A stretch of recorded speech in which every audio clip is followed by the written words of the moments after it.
الرحيم الحمد لله رب العالمين الرحمن الرحيم مالك يوم الدين إياك نعبد وإياك نستعين اهدنا الصراط المستقيم صراط الذين أنعمت عليهم غير المغضوب عليهم ولا الضالين رب اغفر لنا ولوالدينا آمين. Bismillahirrahmanirrahim. Alhamdulillahi rabbil alamin. Wassalatu wassalamu ala sayyidina wa maulana Muhammadin wa ala alihi wa sahbihi ajma'in, amma ba'du. Fakana al-imamul muallifu rahimahullahu ta'ala wa adaman naf'a bihi wa bi barakati ulumihi wa bikum fid daraini amin. Qala radhiyallahu anhu, man intaqada wudu'uhu haruma alaihi arba'atu asya'a: as-salatu wat tawafu wa massul mushafi wa hamluhu. Wa yahrumu alal junubi sittatu asya'a: as-salatu wat tawafu wa massul mushafi wa hamluhu wal lubthu fil masjidi wa qira'atul qur'ani.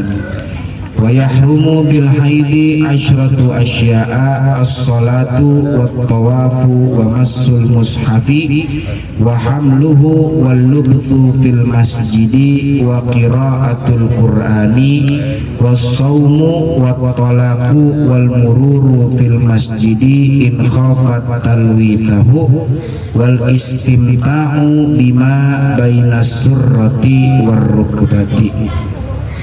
Bapak Ibu keluarga besar almarhum Bapak Haji Maridin bin Musa yang saya hormati, wabil khusus tuan rumah Bapak Muhammad Soka, kita doakan mudah-mudahan nih semua keluarga besar almarhum Bapak Haji Maridin, anak, mantu, cucu, cicit semua Allah Ta'ala jadikan orang soleh dan solehah, amin ya rabbal alamin.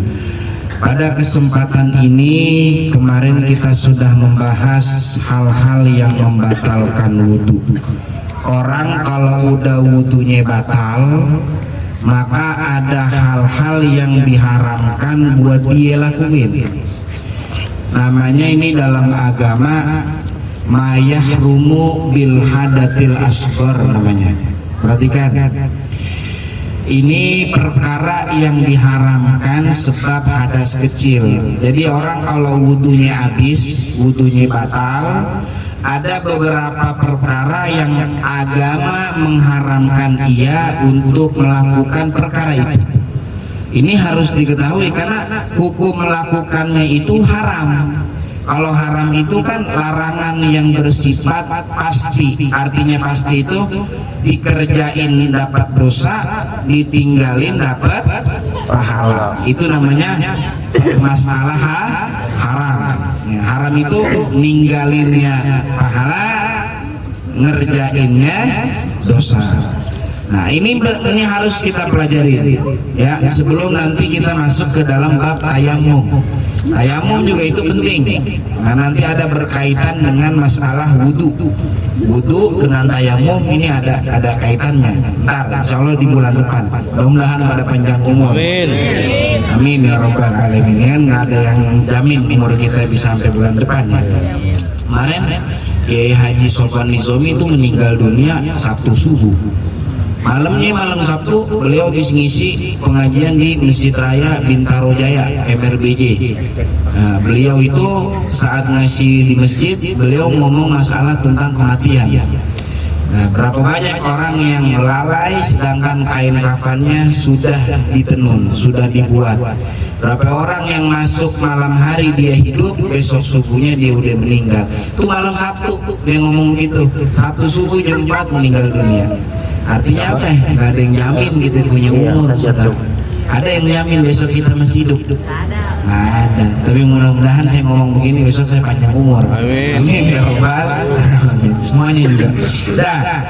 Manin berarti tuh kertasnya liatin aja, gak usah pakai dicoret-coret, coret juga nggak bawa pulpen kan? Iya, liatin. Manin takodo, siapa orang yang batal wudunya, haruma alaihi arba'atu asya'a, haram atasnya arba'atu asya'a, melakukan 4 perkara. Nih, orang yang wudunya batal, dia haram ngelakuin 4 perkara nih. Gak boleh. Agama melarang orang yang gak punya wudu untuk ngelakuin 4 ini. Apa itu 4? Berarti lagi. 1. As-sholatu, yang pertama sholat. Sholat ini baik sholatnya sholat fardu ataupun sholat sunnah, haram dilakukan. Sholat itu kan ada 2 ya. Ini papan tulis masih halus aja, tiap hari kagak dipakai. Oh, dulu. Nih, latih bu, pakai bahasa Indonesia aja dah. Sholat itu terbagi menjadi 2. Ada ya sholat yang hukumnya fardu wajib, ada sholat yang hukumnya sunnah. Baik sholat itu fardu ataupun sholat ini sunnah, kalau orang nggak punya wudhu haram ngelakuin sholat. Contohnya sholat fardu, sholat apa? 5 waktu ya, dari zuhur sampai subuh tuh, itu 5 waktu wajib. Kalau dikerjain nggak pakai wudhu, haram dia ngerjain sholatnya. Udah haram, nggak sah lagi sholatnya. Terus contohnya apalagi sholat fardu, sholat jenazah ya. Sholat jenazah hukumnya wajib, tapi wajibnya wajib kifayah, kolektif. Satu kampung udah ada yang ngerjain, gugur kewajiban yang lainnya. Jadi kalau sholat 5 waktu, fardunya fardu ain, kewajibannya tiap-tiap individu. Gak bisa sekampung udah ngerjain johor, yang lain gak usah, gak bisa. Ya, kalau sholat jenazah baru ya satu udah ngerjain, yang lain gugur kewajibannya. Bayang jenazahnya si anu meninggal dunia nih, tapi nggak punya wudhu, apa kali ya? Yang lain juga masih ada yang punya wudhu. Ini kan hukumnya fardu kifayah. Nggak boleh, tetap walaupun fardu kifayah, ente sholatnya jenazah. Sholat jenazah masuk ke dalam sholat fardu. Jangan mentang-mentang begini nih. Yang lain juga pada punya wudhu. Kalau yang lain udah sama, aneh juga kewajibannya sebetulnya gugur ya. Kalau memang kagak mau sembahyang, nggak mau sembahyang aja udah, jangan saking ngelakuin sembahyang kagak pakai wudhu. Paham gak? Jelas ya. Terus apalagi sembahyang fardu, sholat yang nadarkan. Gua nadar nih kalau proyek gua jebol nih, gua nadar pengen sembahyang 2 rakaat. Nah, jebol proyeknya, maka dia harus tunaikan nadarnya. Nah, sholatnya wajib menggunakan wudhu. Kalau nggak punya wudhu, maka haram. Haram hukumnya apa kalau dilakuin? Dosa. Terus yang kedua, sholatnya sholat apa? Sholat sunnah. Contoh sholat sunnah banyak banget. Qobliyah, ba'diyah, duha, tahajud, taraweh, itu semuanya hukumnya apa? Sunnah. Kalau orang sholat sunnah nggak pakai wudhu, maka hukumnya haram. Udah haram sah nggak? Paham nih sampai sini nih? Jelas. Itu yang pertama sholat. Nah, belum nyampe sini belum terus. Ada masalah nih. Ada masalah namanya sholat lihurmatil waqti namanya. Ini baru namanya ngaji, saudara. Namanya apa ya? Ngaji. Perhatikan. Jadi di kitab itu Bu, Pak, di kitab Safinatun Najah itu sampai rukbati titik dari maning takodo sampai rukbati. Ini kitabnya nih begini isinya nih. Kitabnya isinya begini. Cuman kudu dijabarin. Yang kagak ada di kitab dijabarin. Bagaimana jabarinnya? Perhatikan. Ada orang nggak ada wudhu, nggak bisa tayamum, waktu sholat mepet belum dikerjain, maka dia namanya ngerjain sholat lihurmatil waqti. Contoh, perhatikan, kerja di kantor, masuk tol menjelang maghrib, nggak punya wudhu, tengah-tengah tol macet. Waduh, 6:30 maghrib ke isya kan bentaran doang, 1/2 jam lagi nih isya nih, belum bayang maghrib, mana nggak punya wudhu lagi, mau tayamum juga debu kagak ada, gimana ya, apa nggak usah ngerjain aja? Dosa nggak ngerjain. Kenapa? Mengeluarkan sholat dari waktunya dengan sengaja, itu hukumnya dosa, nggak boleh. Kalau nggak sengaja itu ada dua. Yang pertama tidur, yang kedua lupa. Itu nggak apa-apa.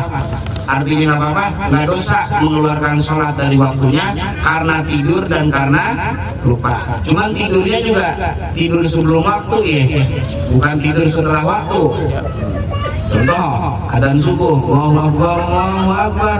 Biasa orang kalau begadang masuk adzan subuh kan mata kayak ditiup-tiupin setan tuh ya. Ngantuk banget kan? Ngantuk. Rebahan dulu bentaran lah. Di rebahan, tidur, bangun-bangun 10 pagi, bayang subuh nggak? Kagak. Dosa nggak dia?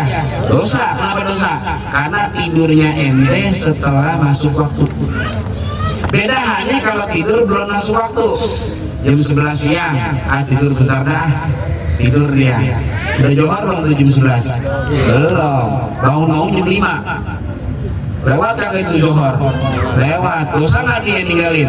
Nggak dosa. Kenapa nggak dosa? Karena dia tidur sebelum masuk waktu. Paham ya? Itu yang pertama. Yang kedua lupa. Tapi lupa ini juga lupa yang ditimbulkan dari perkara yang nggak dilarang sama agama. Kalau lupanya karena main judi slot, udah main judi slot lagi seenak-enaknya, astagfirullah lupa belum bayar asar, nggak ada. Ya, lupanya contohnya kayak misalnya dia kerja ya buat nafkahin anak, buat bini, kelupaan kagak sembahyang, ya Allah lupa kagak sholat, ini gimana? Dah, itu uzur dalam sholat. Nah, gini nih, berarti ini nyambung ke masa yang tadi, ke sebelumnya nih. Ini kalau di sini nggak paham, terus kesana nggak paham juga. Ini kan dia tadi kan kejebak macet tuh di tol, wudu kagak punya, debu juga tayamumnya buat tayamum kagak ada, sedangkan sengaja kagak sholat sampai keluar waktunya, dosa dia. Maka agama perintahkan dia untuk sholat namanya lihurmatil waktu. Apa tuh sholat lihurmatil waktu? Sholat untuk menghormati waktu. Bagaimana cara sholatnya? Perhatikan nih, bagi orang yang pada kerja nih pulang malam, dia sholat sebisa dia di dalam mobil, nggak ada wudhu, nggak apa-apa. Nggak ada tayamum, nggak apa-apa juga. Loh, bukannya ningko nggak boleh. Siapa orang yang batal wudhunya haram melakukan 4. Yang pertama apa? Haram ngelakuin sholat. Nah itu dia ngelakuin sholat berarti haram dong? Enggak, pengecualian. Kenapa pengecualian? Karena situasinya darurat nih dia. Sholat, lagi nyetir sembahyang, Allahu Akbar. Kalau usah nyari kiblat, udah ngadep aja main di depan mobil, Allahu Akbar. Mayang ambil duduk, baca Bismillah, Bismillahirrahmanirrahim, Alhamdulillahirabbil alamin. Fatihah, dengar Fatihah, ruku, Allahu Akbar. Ruku agak nunduk dikit, tuh. Sami Allahu liman hamidah, rabbana lakal hamd. Sujud lebih nunduk dari ruku tadi, Allahu Akbar. Tapi jangan terlalu nunduk banget, terkena setir akhirnya klakson bunyi mulu. Tadi gitu tuh, mobil depan kita udah ngamuk-ngamuk, apa sih orang dari tadi? Jangan nunduk dikit gitu. Allahu Akbar. Kerjain itu 3 rakaat kalau maghrib. Udah selesai, alhamdulillah kita namanya udah sholat dihormatil waktu.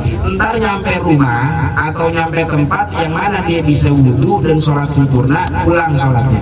Paham nggak nih sampai situ? Ini namanya sholat apa? Dihormatil waktu. Kan nggak punya wudhu tadi, kok ngerjain sholat? Boleh nggak? Boleh, nggak apa-apa. Karena situasinya darurat. Jelas ya? Nah, itu satu. Yang kedua, tawaf.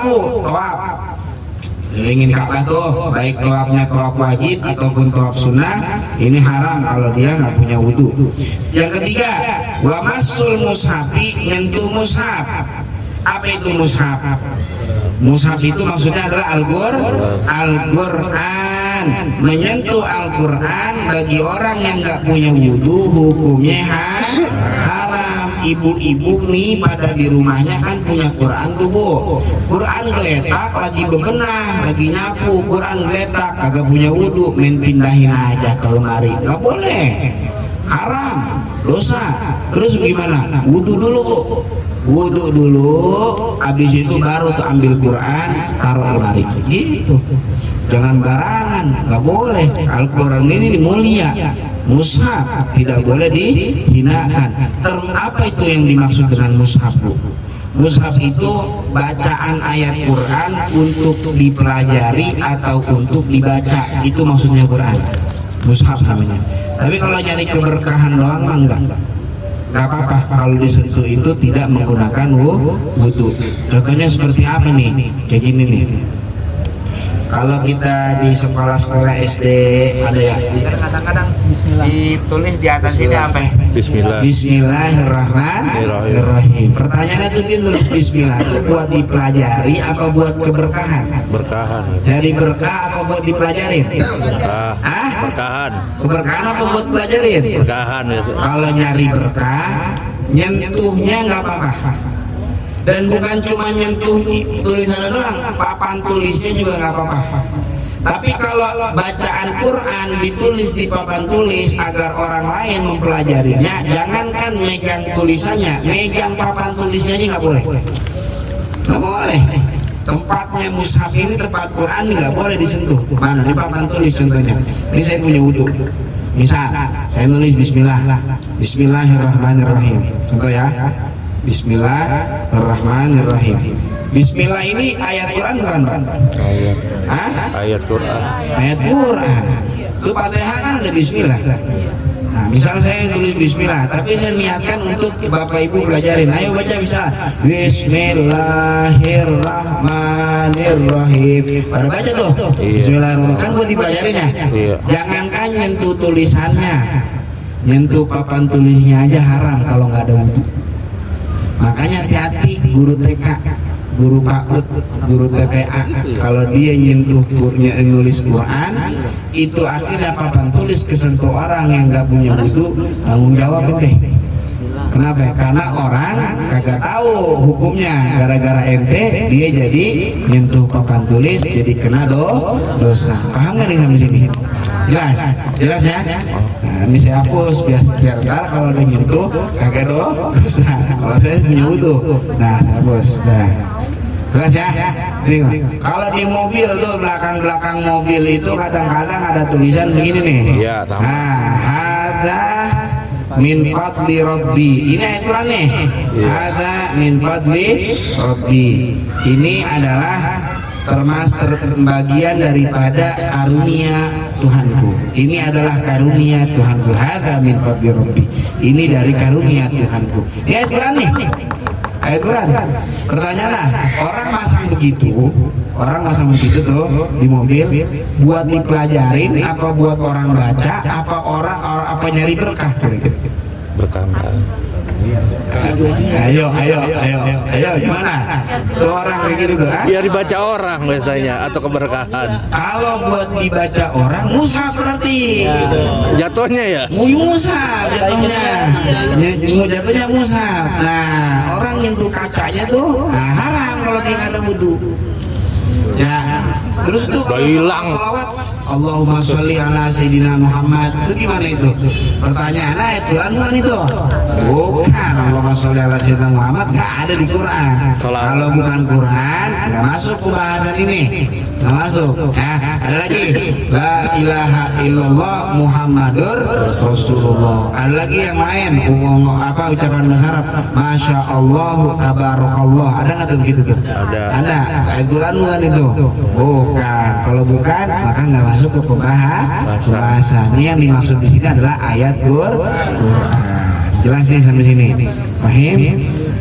Masjid kan ada kaligrafinya tuh. Kalau Anda tanya, itu kaligrafi buat apa? Baca. Baca. Nyari berkah enggak? Buat dipelajarin juga orang bacanya puyeng. Kalau buat dipelajarin kan lukukan mulu ya kan? Terus buat dibaca juga apalagi nggak bisa baca. Kalau niatnya mutlak untuk hiasan doang masuk ke mushaf jatuhnya. Kalau Musa berarti apa itu? Nyentuh tuh dinding, hukumnya apa?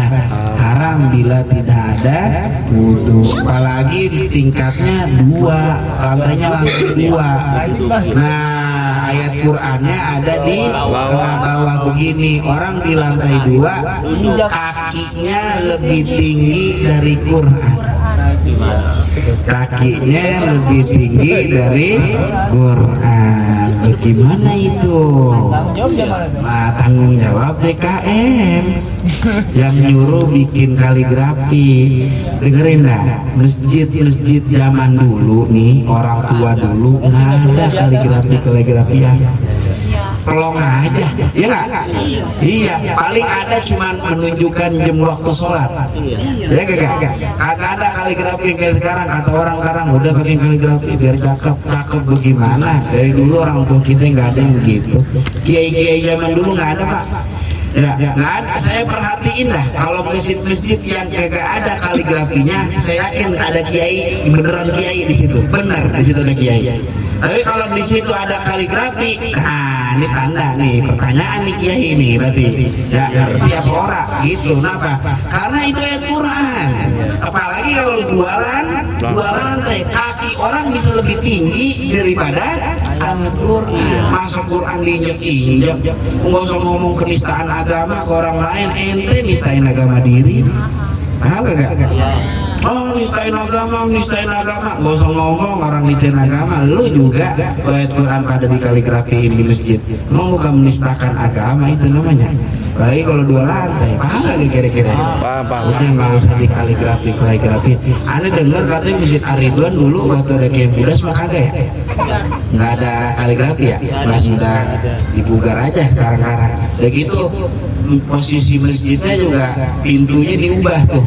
Yang tadinya depan shop pertama ada pintu, jadi dipindahin ke pintu tengah. Ini salah nih justru, pindahin ke pintu tengah. Justru bener pintunya ada di shop yang pertama. Emang apa begitu? Ntar dibahas di bab sholat jamaah. Ya, syaratnya sholat jamaah ntar ada dibahas. Jadi bikin masjid itu sembarangan. Ya, nggak cukup cuma kayak arsitek doang. Kiai kudu panggilin. Biar ada yang terkaitan hukum dengan masjid biar tahu begitu. Paham nggak nih kira-kira? Jelas ya? Ini masjid hampa banget, nggak ada kaligrafi. Biarin orang ngomong kayak gitu juga. Nah, yang gue mah sesuai sama hukum gitu. Paham ya? Nggak ada pertanyaan nggak nih Bu? Pak sampai sini Pak? Ada nggak pertanyaan? Kalau hiasan dinding? Hiasan dinding? Iya, ayat kursi gitu. Nah, bener kan ya ada ayat kursi, ayat dinding ya. Iya. Saya mau tanya, itu buat dipelajarin, buat dibaca, apa buat nyari berkah biar rumah itu nggak masukkan setan? Hiasan dan termasuk itu juga. Nyari berkah. Berkah, Kalau nyari berkah, hiasan. apa sentuh? Makanya niat pertama saat kita beli itu hiasan ayat kursi, kita niatin gue mau nyari berkah aja sama ayat Quran, biar rumah gua ini kagak ada setannya gitu. Nah itu nggak apa-apa namanya. Kalau nyari berkah nggak apa-apa buat disentuh. Yang kagak boleh buat dipelajarin atau buat dibaca. Nah itu Quran yang di masjid itu ada buat diapain tuh Quran di masjid? Baca. Berarti mushaf namanya. Nggak boleh disentuh. Jangankan nyentuh Qurannya, nyentuh tempatnya dia nggak boleh. Nyentuh tempatnya, ngerti tempatnya nggak? Iya. Lemarinya, Rak-raknya. raknya, nyentuh raknya nggak boleh kalau nggak ada wudu. Saking apa tuh? Saking mulianya Al-Quran. Paham ya? Nah, wahamluhu yang keempat, bagi orang yang nggak punya wudu haram membawa Al-Quran. Bawa bagaimana maksudnya? Bawa nenteng-nenteng di tas. Dalam tasnya. Hati-hati Bu, kalau misalnya anak kita bawa Quran ke sekolah. Kalau anak kita nggak punya wudu bisa jadi dosa itu, bawa di tas. Padahal nggak disentuh kan? Disentuh nggak? Kagak. Bawanya di tas, yang masukin orang tuanya. Mengapa? Karena kebiasaan dari sekolah sebelum KBM jam pertama itu biasanya baca Quran. Iya, boleh, bagus begitu. Dari guru sekolahnya juga ngasih tahu gimana? Kalau bawa Quran harus wudu. Kalau nggak punya wudu bawa Quran haram, nggak boleh. Bawanya aja haram nggak boleh, apalagi nyentuh. Jelas ya? Ini berapa yang haram kalau nggak punya wudu? 4. Lanjutin dikit. Wa yahrumu 'alal junubi, haram bagi orang junub sitatu asya'a, ada 6 perkara. Nih, orang junub tahu orang junub enggak? Belum mandi. Junub apa junub? Belum mandi. Hah? Junub itu hadas besar ya. Nah, hadas besar karena keluar air mani, berhubungan badan antara suami dan istri. Ini namanya dalam keadaan junub. Orang yang junub haram 6.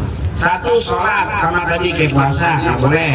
2 tawaf sama, masul mushaf sama, intu mushaf. Waham luhu bawa mushaf sama. 4 sama yang tadi pertama tuh ya. Ada tambahan yang 2. Mana yang 2? Nih lihatin. Walubtu fil masjid, berdiam diri di dalam masjid. Ini orang junub haram, nggak boleh. Orang junub berdiam diri di masjid, haram. Ismail sama bininya RT ngetok pintu. Assalamualaikum, mau deh. Rapat maulid. Oh, di mana? Masjid. Ya dah, ntar gua nyusul. Dia belum mandi, dalam keadaan junub. Rapat di dalam masjid, rapat maulid. Dia duduk kira-kira diem lagi tuh. Diem, haram, nggak boleh. Gue gimana? Mandi dulu baru masjid. Paham? Terus wa qiraatul Quran, dan yang terakhir yang keenam adalah membaca bacanya nggak boleh juga. Kalau orang yang nggak punya wudu baca Quran boleh. Kenapa? Gimana contohnya tuh baca Quran boleh? Nih, misalnya dia nggak punya wudu, ada Quran kebuka, dia baca. Nah, ini nggak apa-apa, nggak nyentuh, bacanya boleh. Tapi kalau orang junub, nyentuh nggak boleh, bawa nggak boleh, baca nggak boleh. Bagaimana contohnya baca? Lagi junub, dengar pengumuman di musola, misalnya, Inna lillahi wa inna ilaihi raji'un. Ya, Inna lillahi wa inna ilaihi raji'un. Telah berpulang rahmatullah saudara fulan bin fulan. Astagfirullah, kata kita inna lillahi wa inna ilaihi raji'un. Sebenarnya inna lillahi ayat Quran bukan? Quran. Ayat Quran bukan? Quran. Lagi junub, boleh nggak dibaca? Boleh nggak dibaca? Dalam keadaan ini nggak boleh kecuali kalau dia bacanya itu niatnya zikir. Zikir. Fulan bin fulan meninggal dunia, niatin zikir innalillahi wa inna ilaihi raji'un. Gitu. Paham ya? Jangan kagak niat. Kalau nggak niatin zikir jadi haram kita. Karena innalillahi adalah ayat Quran. Paham ya? Jelas ya? Kalau belum tahu mah nggak apa-apa kemarin ya? Ya, kalau belum tahu mah nggak apa-apa kemarin. Kalau udah tahu jangan dilakonin lagi. Ya, karena itu bagian daripada Quran. Gitu. Paham ya? Nah, terus titik. Ada berapa jadi itu yang haram sebab junub? Ada 6 perkara. Gitu. Nah, ini yang paling banyak sebab haid. Nah, ini ibu-ibu ini penting nih Bu, jangan maling aja nih Bu. Ini ibu kalau lagi haid Bu, ada 10 Bu yang diharamin Bu. Wa yahrumu bil haidi, haram sebab haid asyratu asya'a, 10 perkara. As-salatu 1 sholat, wa tawafu 2 tawaf, wa masul mushafi 3 nyentuh mushaf, wa hamluhu 4 membawa mushaf, wa lubtu fil masjidi 5 diam di masjid sama kayak junub tadi ya. Wa qiraatul Quran 6 membaca Al-Quran. Tak dulu dah, ada yang kelewatan tuh. Ini deketin ke depan nih. Al-lubtu artinya apa tadi? Diam. Berdiam diri. Yang nggak boleh diem ya. Junub dan haid yang nggak boleh diem. Diem nggak boleh diem. Kalau mundar mandir boleh. Nanti mundar mandir nggak? Kagak ada dia waktu diam di dalam masjid walau sekedar 2 detik. Jalan mundar mandir. Cuman mundar mandir yang dibolehin itu namanya mundar mandir murur. Apa namanya? Murur. Mondar mandir bahasa Arabnya ada 2, ada murur, ada taraddud. Apa namanya? Murur sama taraddud. Ini dua-duanya artinya mondar mandir, tapi beda. Nih lihat ini, yang boleh murur, kalau taraddud nggak boleh. Buat orang junub taraddud nggak boleh. Kalau murur itu masuk dari satu pintu, keluar lewat pintu lain, itu murur namanya. Tapi kalau tarodud masuk satu pintu, keluar pintu itu juga, itu namanya apa? Tarodud. Begini nih contohnya nih, habis mayang asar, kita pulang ke rumah, berhubungan badan nih ceritanya sama istri nih dalam keadaan junub, baru jam tangan ketinggalan di masjid. Ya Allah, jam tangan gua ketinggalan di masjid. Dia balik lagi ke masjid dalam keadaan junub. Kalau dia diam, boleh nggak? Boleh.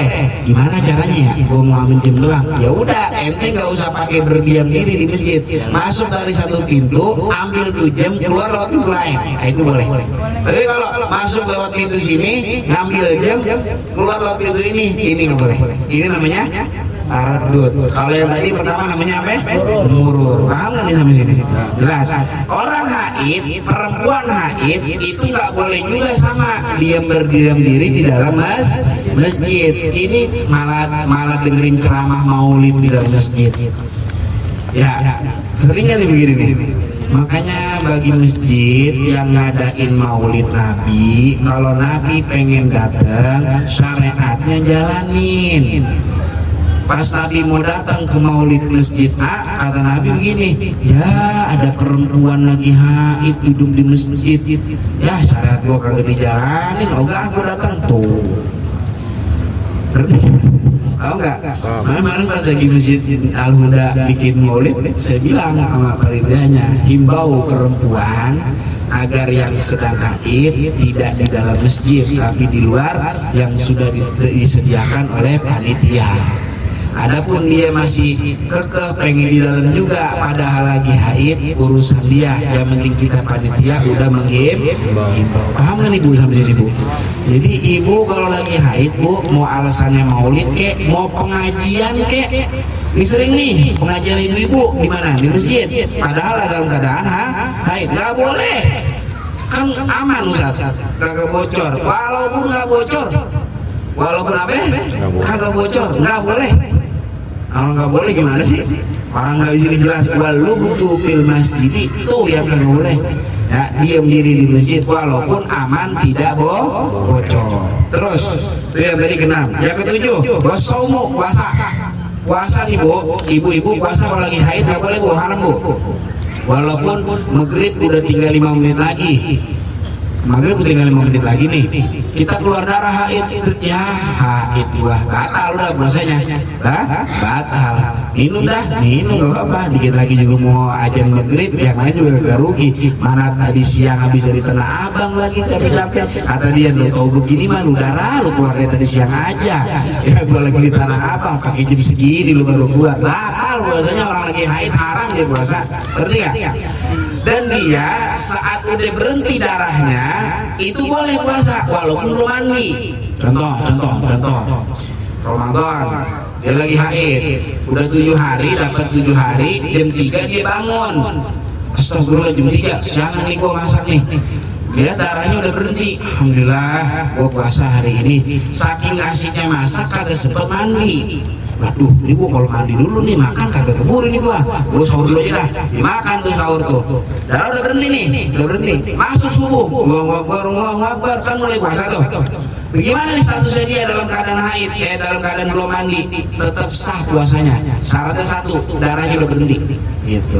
Walaupun belum mandi wajib, kalau darah udah berhenti boleh puasa. Paham kan ini? Tadi orang junub ada nggak haram puasa? Orang junub haram puasa ada nggak? Nggak ada. Nah, kalau kita siang-siang bolong tidur, kan enak banget lagi puasa tidur. Pas lagi tidur mimpi Nikita Mirzani, misalnya contoh. Aduh, bangun-bangun lepek basah, kan junub tuh namanya. Batal dong nih puasa gua. Nah, kalau orang yang lagi junub puasa nggak batal.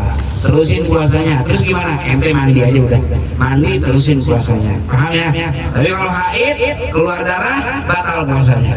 Jelas, walaupun dikit lagi mau maghrib batal puasa nggak boleh. Terus yang ke-8, waktu laku dicerai nggak boleh. Perempuan lagi talak dicerai nggak boleh.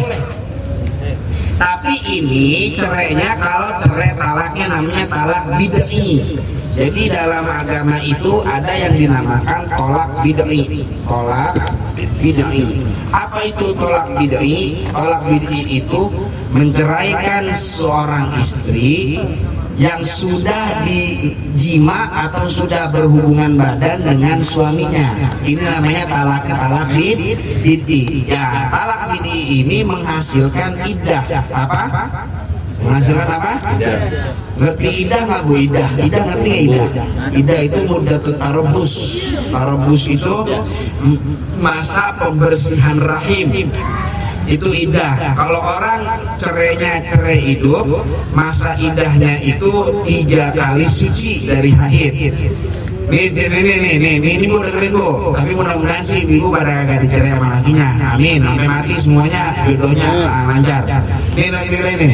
Nih dicerai dalam keadaan suci, cerai nih dicerai. Terus haid. Terus habis haid suci kan? Ini suci pertama namanya. Terus haid lagi, suci kedua namanya. Haid lagi, suci ketiga. Nah, kalau udah suci ketiga, masa iddah udah selesai, suami belum mau rujuk, maka ibu boleh kawin lagi sama orang lain. Nah, ini laki dikasih kesempatan pada 3 kali suci itu. Kenapa kok pakai tunggu 3 kali suci? Kalau di perempuan ntar dia pengen nikah sama laki-laki lain, kemudian dia hamil sama yang laki-laki lain, ini nasabnya sudah pasti nasab laki yang baru, laki yang lain. Bahwa kalau nggak ada masa iddah, habis dicerai sore, besoknya dikawin sama laki-laki lain, misalnya. Nah, hamil. Nah kan ini kan kemungkinan anak yang lama, kemungkinan anak laki yang baru. Tuh agama rasional nggak kira-kira? Nah, maka namanya muddatut tarabus, pembersihan rahim. Ini masa iddah. Nah, begini Bu. Kenapa kok perempuan lagi haid haram dicerai? Karena akan memperlama masa iddahnya dia.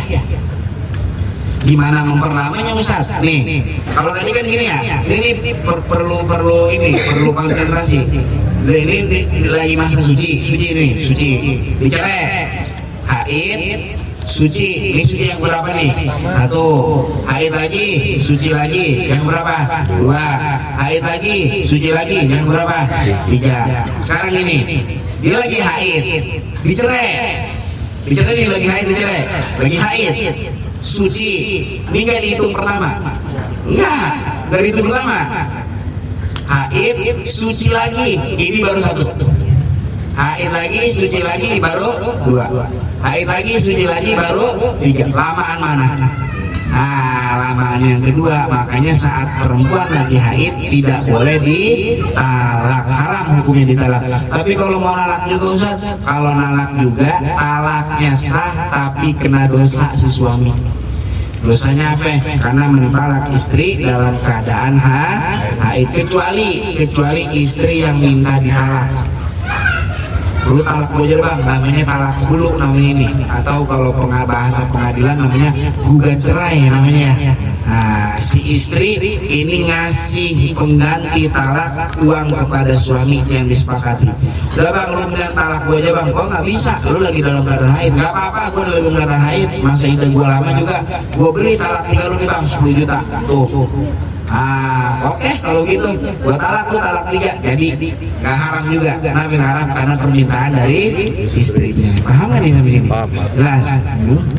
Terus yang ke-8, wal mururu fil masjidi in khafat alwitahu, bolak-balik di dalam masjid kalau khawatir mengotori masjid. Kalau tadi orang junub bolak-balik boleh nggak?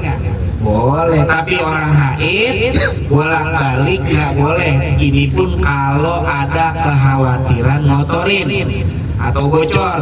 Kalau dia nggak ada kekhawatiran, aman. Ini mah pembalut gua. Dia mundar mandir di masjid nggak apa-apa. Kalau dia aman, yang nggak boleh apa tadi? Berdiam diri. Yang terakhir yang ke-10, wal istimta'u bima baina surrati warrukbati. Apa istimta? Bersenang-senang antara pusar dan lutut. Ini nggak boleh nih si suami nih bersenang-senang sama bini antara pusar dan lutut. Mana antara pusar dan lutut? Ini sama sini, ini nggak boleh nih Pak. Ini Pak dengerin Pak. Nyentuh pakai syahwat, mandang pakai syahwat, gini habis mandi misalnya. Andukan depan kita gitu kelihatan antara pusar dan lututnya, kitanya syahwat, haram, nggak boleh. Bersenang-senang namanya, bersenang-senang, ngerti kan nih sampai sini? Yang boleh mana? Pusar atas, lutut ke bawah. Pusar atas sih mending bisa dinikmatin. Nah coba kalau lutut ke bawah mau nikmatin apa aja? Jempol ya. Jempolnya. Nah ini yang nggak boleh nih. Pusar sama lutut nih, antara pusar dan lutut ini nggak boleh. Orang lagi haid tidak boleh menikmati antara pusar dan lututnya dia. Jelas sampai sini nggak? Paham? Nah coba sebentar sebelum saya tutup nih, sebelum saya udahin. Di antara yang tadi 3, lebih banyak mana yang diharamkannya? Lebih banyak mana? Perempuan yang haid. Coba lihat tabelnya yang saya bikin. Perempuan yang haid yang diharamin ada 10, orang yang junub diharamin ada 6, orang yang batal wudhu diharamin ada 4. Dengerin, makanya kata ulama, orang yang batal wudhunya ini namanya hadas kecil. Kenapa kecil? Karena yang diharamkan cuma 4. Orang yang junub ini namanya hadas sedang. Kenapa sedang? Karena yang diharamkan lebih banyak dari yang kecil. Kalau yang haid ini namanya hadas besar. Kenapa hadas besar? Karena yang paling banyak diharamkannya. Ada berapa tuh? Ada 10. Paling banyak ya dia.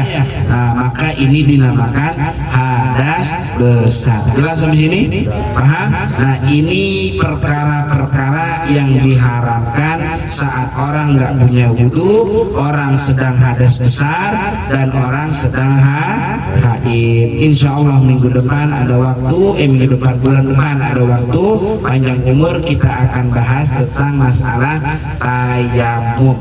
Mungkin nanti bisa minta sama Bang Opak atau yang lainnya biar dibeli apa namanya pasir, bukan pasir sih, di Shopee ada tuh Bang, alat tayamum tuh ada, itu debunya debu bisa kita pakai. Jadi nanti di bulan depan kita langsung praktek tayamum yang bener tuh bagaimana gitu. Ya, nanti di Shopee nanti biasanya. Nanti saya kasih aja linknya kalau Iya. Nah, sebelum saya tutup, kira-kira ada pertanyaan terkait masalah ini atau mungkin masalah yang lain, silakan boleh. Jadi ini orang haid Gimana Bang? baca Quran. Ya, orang haid baca Quran, terus apa? Jadi dia lagi iseng duduk nih. Ya. Baca Fatihah itu haram. Apa? Gimana? Dibaca Fatihah dia lagi iseng duduk atau dia lagi ngapal Quran. Terus? Surah kecil atau apa? Itu haram nggak itu? Haram kalau dia niatin untuk membaca. Tapi kalau niatin untuk zikir atau untuk menghafal hafalan, ngulang-ngulang hafalan boleh. Nih bagi perempuan-perempuan yang hafizoh nih, yang pada hafiz Quran nih perempuan, kalau dia nggak ulang-ulang bacaannya kan apa? Bahaya, akan hilang hafalannya. Haid 7 hari, gimana nih dia? Udah aja niatin bukan baca, tapi niatin ngulang-ngulang. Nah, takut khawatir hafalannya hilang. Tapi lebih bagusnya lagi, perempuan yang hafizoh, kalau dia ngulang-ngulang hafalan saat dia haid, bagusnya jangan diucap, tapi di apa? Dalam hati aja, gitu. Ya, dalam hati. Ada nggak nih yang di sini hafizoh? Ada. Mudah-mudahan nanti keturunannya ada yang jadi hafizoh. Amin ya robbal alamin. Gitu Bang Opak ya. Ada lagi nggak pertanyaan? Pertanyaan bagi perempuan yang haid nih. Ya gimana Bang? Kita kan sering tuh kalau misalkan kita pesta nih ke aula masjid tuh. Banyak tuh yang kita aula masjid ya, kita dipakai tuh Aula kayak masjid. misalkan kayak depan Guru Badar tuh yang di depan jalan pasar Minggu. Aja buat Kan aulanya kan buat orang nikahan. buat orang nikahan. Nah, apakah nanti dia berdosa yang bikin hajatannya di dalam masjid atau memang Pertanyaannya gini, kalau masjid itu ada 2 lantai, nggak usah jauh-jauh dah Nurul Badar nih, arah nih depan AUP, ya kan begitu tuh. Bawahnya biasanya dipakai apa? Pesta. Buat pesta, disewain. Yang bayang jamaah biasanya di mana? Di atas. Di atas. Sekarang gini, kalau masjid yang 2 lantai, yang satu dijadiin serbaguna, yang satu lagi buat sholat. Coba lihat dulu, itu saat dia bikin pembangunan masjid itu, yang diwakafkan untuk masjid itu lantai 1 apa lantai 2-nya? Kalau yang dijadiin masjidnya itu lantai 2, yang lantai 1 itu tidak dijadikan masjid, maka boleh perempuan haid kondangan masuk ke situ kalau memang ada orang yang nyewa tempat itu. Tapi kalau atas bawah itu diwakafkan untuk masjid, daripada yang bawah kosong nih kita sewain aja buat gedung serbaguna. Nah, orang perempuan haid masuk ke kondangan situ haram hukumnya. Terus gimana? Ntar yang tanggung jawab itu DKM-nya. Yang ngundang juga tanggung jawab, DKM-nya tanggung jawab. Emang apa? Acara begituan kan kagak bisa ditanya atu-atu. Ibu lagi haid apa enggak, Bu? Kalau haid nggak bisa Bu masuk, Bu. Ya kan nggak enak ngomong gitu ya, lagi kondangan. Gua udah dandan rapi-rapi dari rumah, gua kagak boleh masuk. Bener kan gitu? Ya kagak? Ya tanggung jawab gitu. Paham ya? DKM nggak? Luna lagi DKM. Banyak kena. Satuan demo juga kena. Lagian yang ditanya Apung lu lagi haid ya? Habis sunat. Kalau masjid begitu, memang benernya masjid di atas, yang di bawah jangan diwakafin masjid, tapi tapi dijadikan buat serbaguna. Begini, nggak boleh bikin masjid dibalik, yang bawah masjid, yang atas jadi serbaguna. Nah, ini jadi haram. Apalagi kalau ada toilet di atas, toilet lebih tinggi daripada masjid. Aneh pernah sholat di kalender begitu soalnya, di bawah dijadiin masjid, di atas jadi lapangan futsal. Lagi kita sholat, berisik. Sudah apa sih di atas? Lapangan futsal, ya Allah, mana ada kamar mandi di atas. Nah, ini nggak boleh, haram. Karena masjid jatuhnya lebih rendah dari toilet jadinya. Paham ya? Lah kalau di rumah gimana ini? Kita sholat di rumah nih. Kan rumah makan bukan masjid, bukan tempat ibadah. Yang dijadiin masalah itu wakaf ibadah. Tapi kan toilet. Nah, kan bukan tempat sholat di bawah. Iya, kalau masjid udah pasti bawa tempat sholat gitu. Nah, Istri kita sholat di rumah ya. apa? Istri kita sholat di rumah. Di atasnya ada Kamar mandi. Kamar mandi. Ya nggak apa-apa, kan bukan buat tempat sholat rumah kita. Yang jadi masalah kalau yang dijadikan tempat sholat. Masjid udah jadi tempat sholat bukan? Iya. Bukan tempat tinggal kan? Bukan, udah berarti nggak boleh kalau di atasnya kamar mandi. Rumah ibadah teorinya Ya, deh. ada lagi nggak? Pertanyaan? Nggak apa-apa, yang mau selain pertanyaan dari materi juga nggak apa-apa, boleh. Di luar materi. Kali ada masalah hidup. Ini masalah ini sholat subuh ya. Ada juga kalau kita kita ketiduran gitu. Mic-nya mana sih calon? Tahu satu lagi. Mic-nya di belakang coba lah. Tadi samping situ. Ditutupin kali. Ambil rumah gua dah. Lemari kayaknya di lemari. Bawa bocang nggak? Oh, diumpetin om coba. Iya kan di itu dulu. Coba itu mau nanya.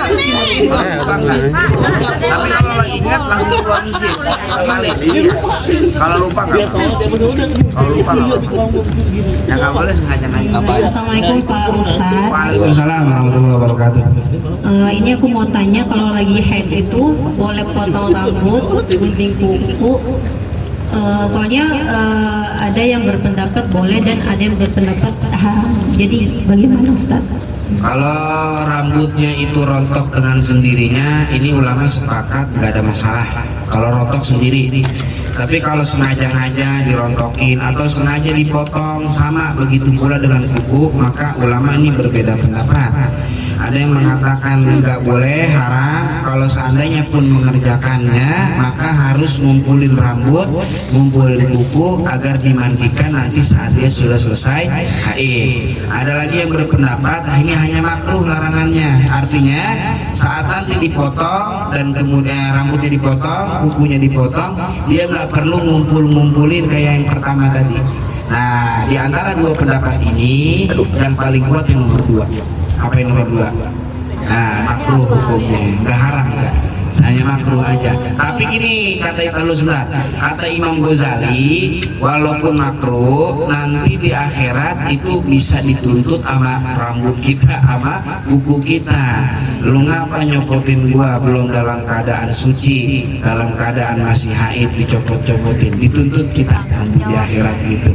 Makanya memang lebih bagus bagi perempuan yang sedang haid, jangan ada satupun dari tubuhnya dia yang terpisah dari dia, kecuali tidak dalam faktor kesengajaan. Kalau nggak sengaja nggak apa-apa. namanya rambut makan rontok wajar ya, nggak sengaja. Apa tuh? Kalau keramas bagaimana Ustaz? Sama junub, keramas biasa. Karena kan haid ada yang sebentar, kalau aku kan agak lama gitu. Jadi kalau keramas bagaimana Ustaz? Jadi kan takutnya bau atau ngepek terus gitu. rambutnya jadi rontok. Jadi bau gitu Ustaz, rontok juga bau. Oh nggak apa-apa, emang ada masalah apa? Kalau lagi haid dia keramas nggak ada masalah. Boleh-boleh aja. Maksud saya kali gara-gara keramas jadi rambutnya jadi rontok gitu. Ya kalau rambutnya rontok gara-gara keramas ini kan untuk kebutuhan dia. Namanya buat berdandan buat lakinya kalau nyium rambutnya jadi kagak demek baunya kan gitu. Ya kan? Iya kan bener kan? Ya nggak apa-apa kalau seandainya rontok begitu. Kata lakinya demek banget sih rambut gitu. Agak keramas nih bang seminggu. Jangan ya. Berdandan buat laki wajib, buat perempuan ya. Nggak apa-apa. Jadi kalau dalam keadaan haid dia keramas kagak sengaja itu rambut rontok umpama nggak apa-apa. Ya, karena keramas kebutuhannya dia untuk nyenengin lakinya gitu. Terima kasih. Oke, baik sama-sama. Apa lagi? Pelapung nih mau nanya kayaknya dari tadi kayaknya. Oh enggak. Cetati. Assalamualaikum warahmatullahi wabarakatuh. Waalaikumsalam warahmatullahi wabarakatuh. Ada yang nitip salam nih, katanya boleh nggak sih tuh rumput kuburan dicabutin ini? Hukumnya apa? Itu aja. Gini. Dan perempuan haid itu boleh nggak sih ke makam? Gini. Menjawab pertanyaan yang pertama, boleh nggak nyabut rumput kuburan? Gini, dalam hadis, dan ini hadis sahih ya. Nabi melewati 2 kuburan. Kemudian Nabi bilang, innahuma la yu'adzabani. Ini penghuni kedua kuburan lagi diadab sama Allah nih. Gara-gara yang satunya ini tukang adu domba, yang satunya lagi istinjanya kagak beres, cebok kagak beres. Akhirnya Nabi perintah sahabat untuk ngambil pohon kurma. Nabi potek ini pohon jadi 2, Nabi tuncepin di masing-masing kuburan itu. Sahabat tanya, buat apa tuh kurma engkau tanam di situ ya Rasulullah di kuburan? Nabi bilang, selama itu pohon dia punya daun dan daunnya itu masih hidup, selama itu pula tuh daun ngirimin tasbih untuk penghuni kubur. Jadi daun atau rumput yang tumbuh di kuburan itu sejatinya membacakan tasbih untuk orang yang ada di dalam kubur. Tapi kalau kita cabut, namanya kita memutuskan tasbih tersebut untuk penghuni kubur. Kira-kira kalau itu kubur orang tua kita, pengen nggak? Ya jangan, udah manduain kagak, udah ada rumput, jangan gitu ya, biarin aja udah. Kalau mau terlalu panjang, kalau mau dirapihin aja. Ya gunting, jangan sampai dihabisin ya, jangan sampai dihabisin. Makanya banyak kan Semua pohon berarti. jangan, enggak semua pohon. Bagus pohonnya pohon yang akarnya serabut, jangan akar tunya kesian kegencet tuh mayit.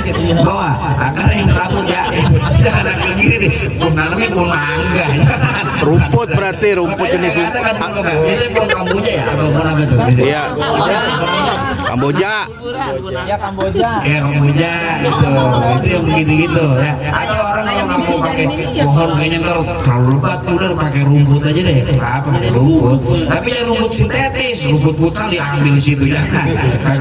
Kagak hidup dia mah, kagak hidup. Paham ya?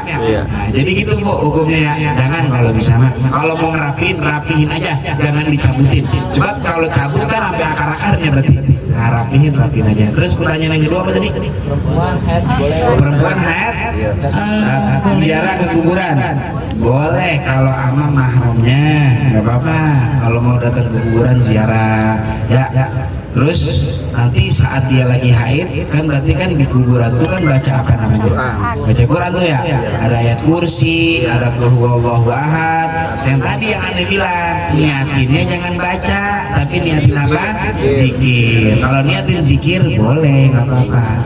Ini yang banyak orang perempuan nggak tahu, dia main ziarah aja ke orang tuanya, main baca aja dia lagi haid. Kata orang tuanya, ya neng kagak ada pahala lu baca Quran begitu, orang lu lagi haid gitu. Yang ada malah dosa gitu, paham ya? Kalau ada yang meninggal, apakah perempuan boleh ngikut? Nah ini penting betul, perempuan nggak usah ngikut ke makam. Kalau lagi ada orang yang meninggal dari keluarga kita, nggak usah ikut. Kalau suami meninggal, Suami meninggal, walaupun suaminya, walaupun orang tuanya, nggak makruh hukumnya. Bisa menjadi haram kalau itu hanya membuat perempuan itu tidak menerima takdir dari Allah Taala. Kan perempuan kan hatinya lebih anu ya daripada laki-laki ya, apalagi yang namanya suami yang dia sayang sama dia, saat diletakin di liang lahat dia ngeliat makin nangis baik, makin gak terima takdir, bisa jadi haram tuh. Makanya kenapa perempuan nggak boleh, karena itu tadi khawatir apa, nah, makanya nggak boleh. Udah ya emang ini masalah yang udah sering terjadi di masyarakat. Karena juga kalau diminta untuk talqin kubur itu pasti ada orang perempuan yang ikut, bahkan kadang-kadang bininya ikut juga. Bininya kan udah jadi janda sekarang, orang udah jadi janda kan dia harus menjalani masa idah. Masa idahnya dia kan ada tahdid, ada hukuman. Apa hukumannya? Nggak boleh keluar rumah. Lah baru ditinggal sama lakinya dia keluar rumah ke makam. Nah, ini haram, dosa, nggak boleh. Paham ya? Udah di rumah aja ya, doain dari rumah, yang ke makam biar orang-orang laki. Jelas nih sampai sini nih. Ustaz, Iya. gimana misalnya ada satu makam, lokasi makam, dan di tempat itu dijadikan tempat kumpul-kumpul, tempat kopi-ngopi, tempat makan-makan, gimana itu hukumnya ya Pak Ustaz? Di makam, di kuburan, kalau tidak ada maksiat nggak apa-apa. Kalau yang jadi masalah yang kalau di situ ada maksiat, ada kuburan dijadiin tempat apa namanya judi, apalagi mabok ya, main perempuan ya, kan begitu tuh. Nah ini nggak boleh ya, nggak boleh. Tapi kalau seandainya cuma buat nongkrong doang, Nyetel musik gitu. nyetel musik yang nggak masalah, walaupun nggak etis, walaupun nggak ada adab namanya ya, nggak ada adab ya. Ntar kira-kira mau nggak digituin kuburan tadi ya? Paham ya? Assalamualaikum warahmatullahi wabarakatuh. Waalaikumsalam warahmatullahi wabarakatuh. Pak Ustadz, ini rumah saya ada kuburan. Terus intinya tuh saya suka nyapuin gitu. Suka apa? Nyapuin kuburan. Ya nggak apa-apa, rapi-rapihin kuburan boleh, boleh, nggak apa-apa, rapihin. Ya. Assalamualaikum Ya. warahmatullahi wabarakatuh. Waalaikumsalam warahmatullahi wabarakatuh. Satu lagi Ustaz, Asal jangan perwakilan dipel, dari Bu. UNE. Bu, asal jangan dipel aja Bu ya. Disamping nggak apa-apa Bu, dipel jangan Bu. Ya gimana? Atau lagi gimana? Misalnya kan orang tua kita lagi meninggal nih Ustaz. Lagi meninggal. Meninggal. Keren juga ya. Terus kita tuh lagi head gitu, boleh nggak sih kita nyium mayat itu? Mayit. Oh, Megang, ya, nyium. sebelum dikubur. Ya, Iya. Kata yang hamil ngomong gini ya, jangan sampai air matanya jatuh ke mayat. ya itu bener nggak sih Ustaz? Boleh nggak sih? Menakut-nakutin itu, menakut-nakutin. Yang kagak boleh itu maksudnya menggebu-gebu nangisnya, sehingga tidak merasa ridho atas keputusan Allah Taala. Ya, artinya Tapi menangis. ya namanya manusia, mati. manusiawi ya, kita kehilangan orang yang kita sayang manusiawi. Nah, air mata pun keluar manusiawi. Kalau seandainya saat kita terakhir kali perjumpaan dengan dia dan kita cium, air mata kita berlinang kemudian kena dia, tapi kita ridho. Ya Allah, saya ridho sebetulnya ini suami saya meninggal, anak saya meninggal, saya ridho ya Allah, izinkan saya buat nyium terakhir. Dicium sama dia, tapi dia ridho, nggak masalah. Ya masalah di sini adalah ridho apa kagaknya. Ya kadang-kadang Amil menakut-nakutin lah, keterlaluan juga. Ya dan nonton mayit biasa. Maksudnya jangan sampai nggak ridho ya kehilangan orang yang kita sayang. Udah ketetapan Allah Taala gitu. Terus gimana nih mayit, wudunya batal nggak? Kan dia udah diwuduin tuh, dicium sama bininya, bininya nih nyium nih mama, batal nggak? Kan kalau lagi hidup kan suami istri batal wudu. Terus gimana nih, batal nggak? Apa diwuduin ulang? Kata ada yang ambil gitu, istrinya jangan nyium, bentar udah diwuduin. Nah kalau dengar ustadz kayak gitu kita kata begini, lu ngaji di mana Tat? Yang batal itu yang hidup, orang yang mati udah nggak kena hukum. Nggak kena, orang kalau udah meninggal dunia udah nggak kena hukum batal wudu, udah nggak kena. Makanya saat dicium sama bininya, kalau bininya punya wudu, bininya yang batal. Tapi lakinya udah meninggal kagak batal wudu. Sama kayak gini nih, udah diwuduin, mayit tiba-tiba keluar dari kemaluan belakangnya kotoran umpama, batal nggak wudunya dia? Enggak, tapi wajib dibersihin. Kalau kenakan kapan, ganti kapannya, karena itu kan najis gitu. Tapi wajib diwuduin ulang? Nggak wajib diwuduin ulang. Paham ya? Nauzubillah, sampai atau begitu umpama mayit udah dimandiin, misalnya ini jangan sampai begini maksudnya ya bininya meninggal, kata laki yang begini, terakhir enggak? Iya. Akhirnya dijima, berhubungan badan, udah dimandiin bininya, berhubungan badan, apa mandi lagi tuh bini? Enggak, yang mandi siapa? Lakinya. Contoh kalau ada yang sampai keterlaluan gitu mah, contoh gimana? Artinya nggak batal kalau yang udah mati, akan hukum yang mati gitu. Hiper. Itu mau nanya lagi tuh siapa tuh? Ada lagi. Baca Quran lewat HP lagi mana tuh? Betul tuh. HP bagaimana tuh HP? Di handphone kan ada aplikasi Quran ya. Ya, dengerin. Kata di dalam kitab Al-Bujairomi itu. Ya. Tapi saya lupa nih syarah khotib apa syarahnya ini ya, apa namanya? Ikhna apa khotib. Gini. Yang dinamakan mushaf adalah Al-Quran yang ditulis pada suatu tempat dan tempat itu nggak bisa hilang, tempatnya nggak bisa hilang. Kayak misalnya nih, ini Quran nih, contoh di Quran. Ini Al-Quran ditulis di sini. Ini bisa hilang apa kagak nih? Nggak bisa. Tapi kalau seandainya ada tulisan Al-Quran ngawang di udara atau dia ada di air, tiba-tiba kita gituin airnya hilang. Nah ini bukan mushaf namanya. Begitupun sama dengan handphone. Handphone kan begitu juga ya? Iya. Nih handphone nih. Hapus. Kalau kita buka aplikasi Quran, contohnya saya buka Al-An'am. Ini kan Al-Quran. Tapi kalau saya gini hilang nggak? Hilang. Kalau hilang berarti ini bukan mushaf gitu.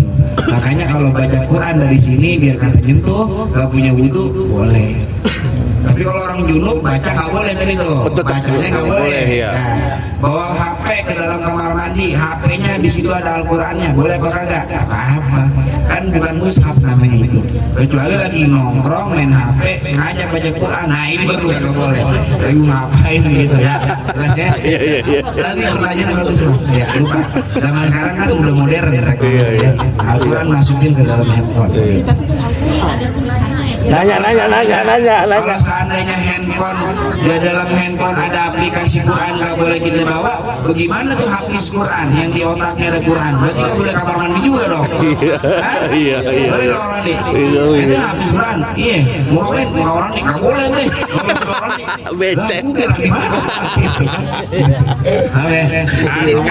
Kalau ada TikToknya keluarnya Al-Quran, kayaknya ngapa jangan nanya ke Yanti. Kalau kayak Bang Opak main TikTok nih, lagi kamar mandi. Kalau juz amma katanya ada tulisan Arabnya, boleh dibawa kemana-mana Ustaz. Ini penting juga tuh tadi Mbak. Gini, yang dinamakan mushaf Quran itu tulisan Arabnya lebih banyak daripada Latinnya.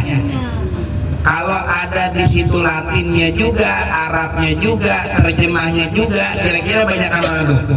Banyakan Latin plus terjemah daripada Al-Quran. Kalau itu nggak apa-apa. Nah, juz amma tuh 30 tuh kan ada terjemahnya ya, tulisan terjemahnya itu dibawa tanpa menggunakan wudu boleh. Boleh ya? Boleh.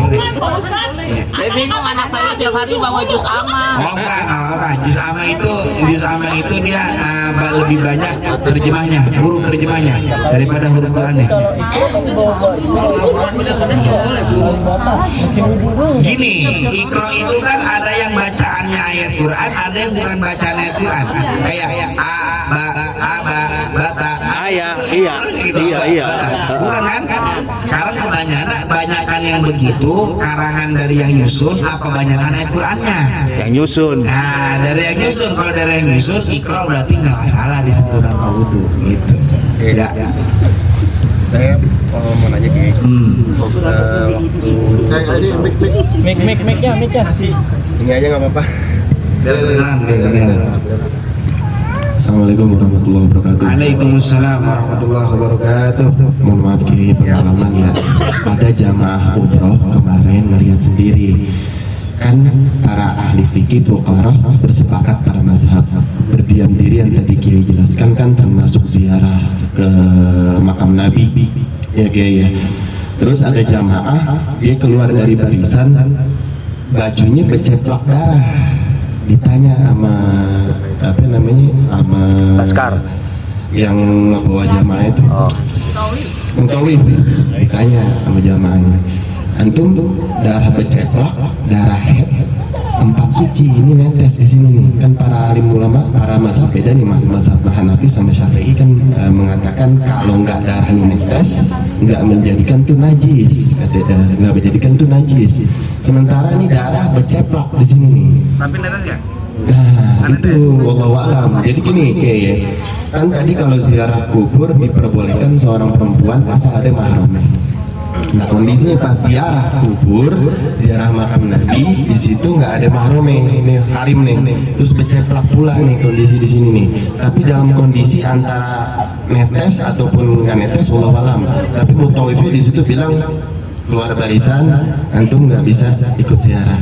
Itu gimana gitu? Itu dia kagak sama mahramnya emang dari awal berangkat dari Indonesia nggak sama mahram apa di sana doang nggak sama mahramnya? Kali lakinya lagi di hotel. Nggak sama mahram. Kan nggak boleh kalau berangkat ke umroh atau haji nggak sama mahram. Bukan gini Kiai, maksudnya pas lagi apa ziarahnya pas kan perempuan beda nih sama laki-laki, grupnya gitu loh. Grup perempuan hari tapi kan itu kan ada lakinya juga walaupun bisa. Yang penjelasan darahnya ini nih gimana tuh Kiai? Nah kalau dia netes Salah nggak Mutawifnya bilang out gitu keluar dari kalau suruh out benar. Kenapa benar? Karena ini dia sudah dalam keadaan haid berdiam diri di masjid boleh nggak? Nggak boleh. Makanya disuruh keluar. Tapi kalau untuk urusan bernetes ataupun nggak netes, kalau dia netes dia namanya menajisi masjid. Darah kan najis. Kalau dia jatuh ke masjid, ini jadi najis masjidnya, harus dibersihin. Tapi kalau dia nggak netes, maka masjidnya kagak jadi najis. Tetap aja mau netes kagak netes wajib keluar. Kenapa? Karena dalam posisi haid. Itu Mutawi baru benar disuruh keluar. Udah dia keluar. Jadi sekalipun tuh darah nggak netes ya. Walaupun nggak netes. Mazhab Hanafi Syafi'i bilang tuh darah netes mengotori, kita harus bersihin. Ini walaupun kalau netes harus out. Harus out, nggak usah dibersihin. Apa yang mau dibersihin kan nggak ada yang netes. Berarti benar ya. Tapi Mutawifnya benar. Kenapa disuruh keluar? Disuruh keluar bukan karena netes atau tidak, karena perempuan sedang haid. Keluar deh gitu. Karena nggak boleh berdiam diri di masjid, apalagi masjid Nabi. Nah, masjid Nabawi ya, luar biasa. Dah, Syukran. ada lagi? Oh, Bang Oka. Belum puas dia nih. Nanya apa lagi nih kira-kira nih? Assalamualaikum warahmatullahi wabarakatuh. Waalaikumsalam warahmatullahi wabarakatuh. Kita kan sekeluarga ini niatin ya untuk orang tua. Kalian ngadain kayak begini, terus ngadain yasinan untuk orang tua. Maksud saya itu tanpa kita niatin kita berbuat baik tanpa kita niatin buat orang tua, masuk nggak ke pahalanya buat orang tua kita juga? Satu. Begitu juga sebaliknya, masuk nggak kalau kita buat jahat dosa kita?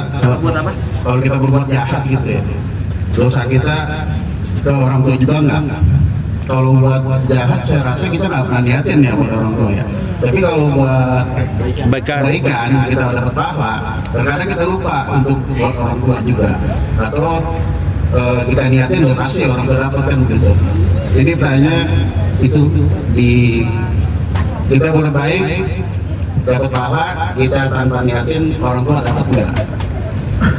Nah itu. Nah kedua, kita buat dosa atau orang tua kena juga enggak yang dikubur? Udah, biasa. Oke, saya jawab langsung.